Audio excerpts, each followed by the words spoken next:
Today, Dido Elizabeth Belle is England's first aristocrat, who was not only of African descent but born into slavery. Belle grew up in a time where the American Colonies were forming as the United States of America and England still had slavery. As a young girl, she was sent to live with a prestigious English family, who not only raised her like their own child but raised her with education and wealth.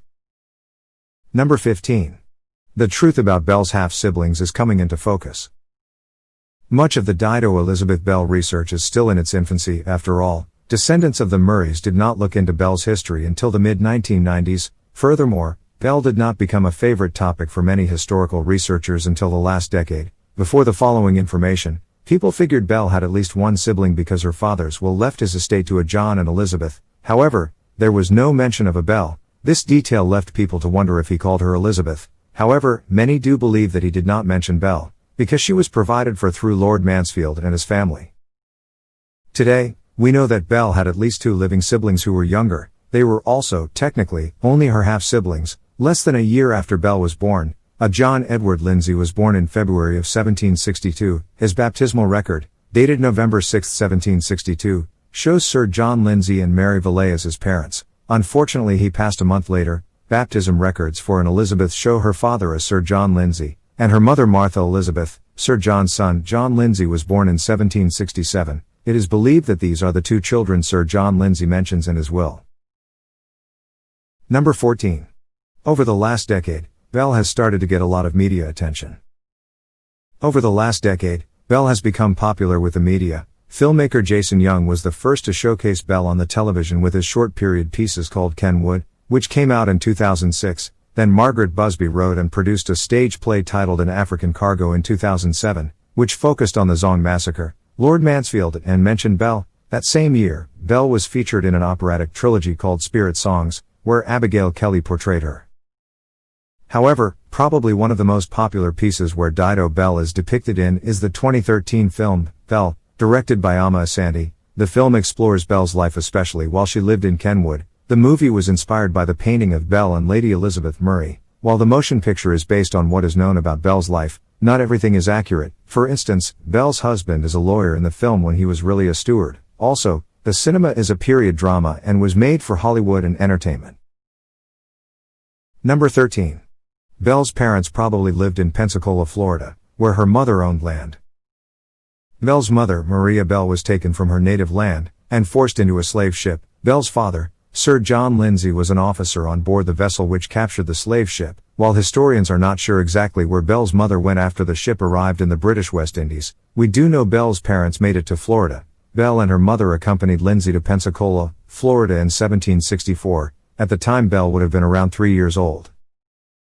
In 1772, years after Belle was sent to Lord Mansfield, Sir John Lindsay gave Maria Belle a house. Archaeologist Margot Stringfield found historical documents related to this while going through Maria Belle's house. Stringfield, who works for the University of Florida, found a 1772 document signed by Sir John Lindsay. This document deeded a lot in Pensacola to Maria Belle, who was also a freed slave. As Stringfield noted, this was very unusual because men did not deed land to freed slaves. Number 12. As a young girl, Belle was brought to London by her father to live with his relatives. No one is sure why Belle was sent to live with Lord Mansfield and his wife. What we do know is that when Belle was brought to London by her father, about the age of 4, she was considered a slave. Because Belle's mother was a slave when Belle was born, this meant Belle was born into slavery. Some people speculate Belle was brought to England because she would not be sold and would live a better life with the Murrays. Even if she was still considered a slave at Lord Mansfield's home, she was treated like family.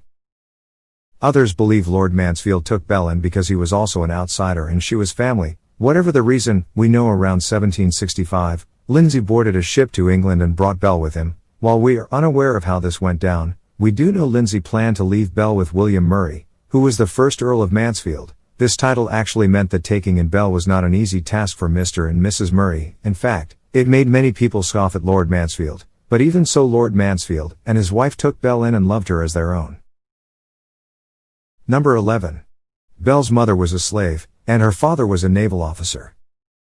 Belle's father, Sir John Lindsay, was a member of the Lindsay family of Evelix. His father was the 3rd Baronet, Sir Alexander Lindsay, and his mother's name was Amelia. Lindsay and Belle's mother Maria met when Lindsay and his crew captured the slave ship she was aboard in the Caribbean. While it is likely that Maria and Lindsay had a relationship on the captured Spanish slave ship, historians cannot be sure. Furthermore, they also cannot be sure that the relationship was consensual from both parties, but they do know that Belle was born shortly after Maria's capture.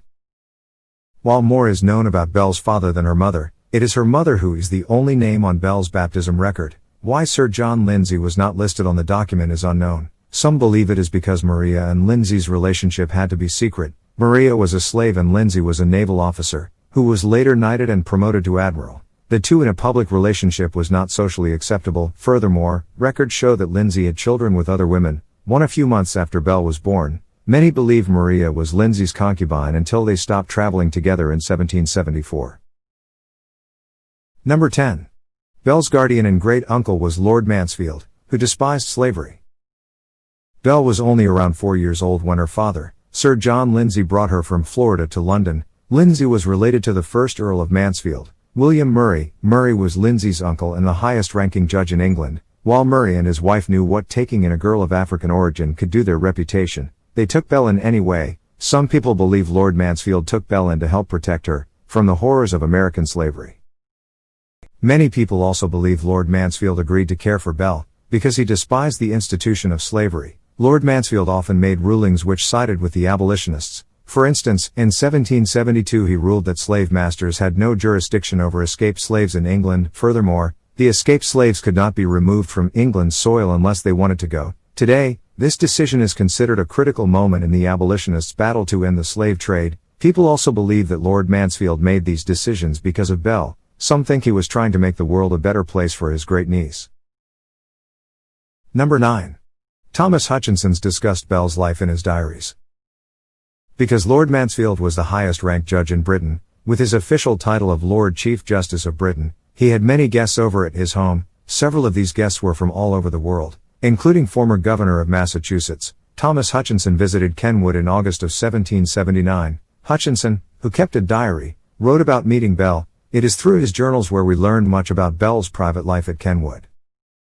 In his diary, Hutchinson wrote how he first met Belle. He wrote, "A black came in after dinner and sat with the ladies, and after coffee, walked with the company in the gardens, one of the young ladies having her arm within the other. She had a very high cap, and her wool was much frizzled in her neck, but not enough to answer the large curls now in fashion." He also noted that Belle was called upon by my lord every minute for this thing, and that, and showed the greatest attention to everything he said. Number 8. Belle lived in the top 5% of society, but always battled racism. William Murray and his wife, Elizabeth, lived in a mansion known as Kenwood. It is located in Hampstead, London, and served as a home to not only Murray but also other families of Britain's highest society. Murray bought the house in 1754 and later remodeled it. It was this home which Belle's father, Lindsay, brought her to live. While Belle lived a luxurious life and was well cared for until her dying day by Murray and his family, she was still the victim of racism inside and outside of Kenwood. During Belle's life, Britain still allowed slavery, and while she lived in a society with many other people of African origin, this did not mean she did not suffer from racism. Not only did people scoff at Belle and sometimes the Murrays because Belle was black, but they also mocked because she lived very well. As William Murray, a descendant of the Murrays, stated, Dido was very, very privileged. She was in the top 5%, perhaps the top 1%, in terms of how she lived, her allowance, her dress, her education. Number 7. Belle knew about abolition and the cruel treatment of blacks, including the Zong Massacre. Belle was believed to have such beautiful handwriting that she became secretary to Lord Mansfield. As his secretary, Belle would often write letters for her great-uncle. This notion leads many historians to believe that Belle knew about what society was doing to blacks around the world. This concept also means that Belle could have readily known about one of Britain's worst massacres in history, the Zong Massacre. In 1781, a slave ship threw 132 slaves overboard. The ship's owner claimed the vessel had run out of water, and the crew had to sacrifice some slaves to save the 300 others on board. Now they wanted their insurers to pay up for the lost cargo. However, the insurance company rejected the claim, which then found itself on Lord Mansfield's desk. It's a very shocking case. Mansfield told Belle to write. The legal argument hinged on whether the slaves had been killed out of necessity or whether, as suspected, they had become diseased during the journey and murdered for the insurance payout. In the end, the owners couldn't prove necessity and the claims were dropped. Furthermore, for the rest of her days, Belle knew about the massacre as she was Lord Mansfield's secretary at the time. Number 6. Belle lived in Kenwood until she married and started her own family. While reports do conflict on when exactly Belle moved out of Kenwood, we do know it was around the time of Lord Mansfield's death in 1793. Some reports claim she moved out a few months before he died, while she was still caring for him. However, other reports claim she did not move out and marry until after his death. Either way, historians do know that Belle continued to live in Kenwood after Mrs. Elizabeth Murray's death in 1784, and took care of Mr. Murray until his death about 9 years later. Belle married John de Vinier, a steward. According to a descendant of the Murrays, William Murray, the couple went on to have 3 children. They had twins, Charles and John, and also William Thomas. Descendant William Murray has also noted that at least one of her children went on to work for the East India Company. Historians also know that in Lord Mansfield's will, he not only made sure Belle was freed but also gave her an annuity of $100 a year. Number 5. Belle was not the only child to grow up in Kenwood. When Sir John Lindsay brought his then 4-year-old daughter, Belle, to live in Kenwood, the Murrays had another child already living with them. This child was a year older than Belle, born in 1760 and named Lady Elizabeth Murray. The young child's mother had just passed away, and her father was serving as ambassador to Austria and France, so he could not care for his young daughter. Therefore, Mr. and Mrs. William Murray took in little Lady Elizabeth Murray, who was a cousin of Belle. With Lord Mansfield and his wife not having any children of their own, they felt Belle would make a good playmate for Lady Elizabeth, and often explained to people that this is why they had Belle living in their home. Belle and Lady Elizabeth formed a very close bond. However, they were also treated differently. For example, Belle received only $30 a year allowance while Lady Elizabeth received $100, but, even so, it is reported that Lord Mansfield and his wife raised and cared for both the girls like they were their own children. Number 4. In private, Belle was treated like a family member but not in public. As the top 5%, or possibly even higher, Belle lived a life of privilege that was very rare for a person of her origin in the late 1700s, but even so, her life was not entirely like everyone else, especially when looking at her companion Lady Elizabeth Murray. For instance, if the Murrays had guests over, Belle could not eat with the family. However, she was also too high class to eat with the servants. While no one knows where Belle ate when the Murrays had guests, some speculate she merely had to eat in her room. However, this does not mean that Belle did not join the part later. As Thomas Hutchinson wrote in his diary, Belle entered the family festivities after the meal. She was usually seen by the guests when they would meet in the library or parlor for a social visit after the dish. Belle would also be known to show up while the family and guests went for walks around the Kenwood grounds, but this also seems only to have happened when the Murrays had guests. When it was just family, Belle was with the family for a meal and all other activities. Number 3. Belle had many responsibilities while living at Kenwood. While Belle was treated as part of the family and reportedly had a stable relationship with the Murrays, especially Lord Mansfield, she also held a very unusual role in the house. While historians are not entirely sure if Belle was technically a slave during her time in Kenwood, though Lord Mansfield will support she was still a slave, historians do note that Belle had many responsibilities in the home. As Thomas Hutchinson stated in his diary, Lord Mansfield would often turn to Belle for several household duties. However, there are also records that she was paid.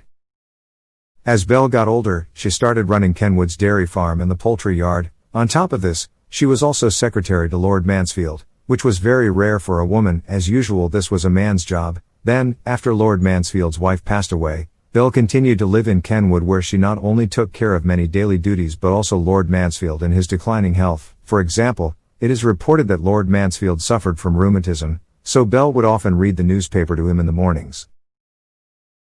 Number 2. The painting that tells the tale of England's first black aristocrat. Since the mid-1990s, people have looked over the painting of Belle and her companion, Lady Elizabeth Murray. It is very unusual for women of African origin to be painted in the way Belle is. Generally, people of African ancestry were added as accessories during Belle's time because blacks were not thought to be equal to whites. However, whenever someone looks at the painting of Belle and Lady Elizabeth Murray, it is evident that the two girls are fond of each and at a near same status. At first, people thought Johann Zafani was the painter, but it was later revealed that it was David Martin. In the painting, you can see Lady Elizabeth reaching out for Belle. On top of this, Belle is slightly taller than Lady Elizabeth. Typically, people of African origin were painted as shorter. Furthermore, Belle is looking straight forward, which was also rare of the time of this painting. Both are dressed in fancy attire and Belle can also be seen smiling. According to Amma Asante, director of the 2013 movie, Belle, this painting flipped tradition and everything the 18th century told us about portraiture. Number 1. No one knew who the black person was in the portrait until the mid-1990s. If it wasn't for a tourist who was taking a tour of Scone Palace, and questioned that famous portrait of Lady Elizabeth Murray and Belle, people still might not know the black girl in the picture. It was hung at Scone Palace for decades and labeled with one name, Lady Elizabeth Murray. As descendant William Murray explained, it was only when my grandmother was taking some tourists around in the early 90s that one of them who had heard of Dido questioned the portrait.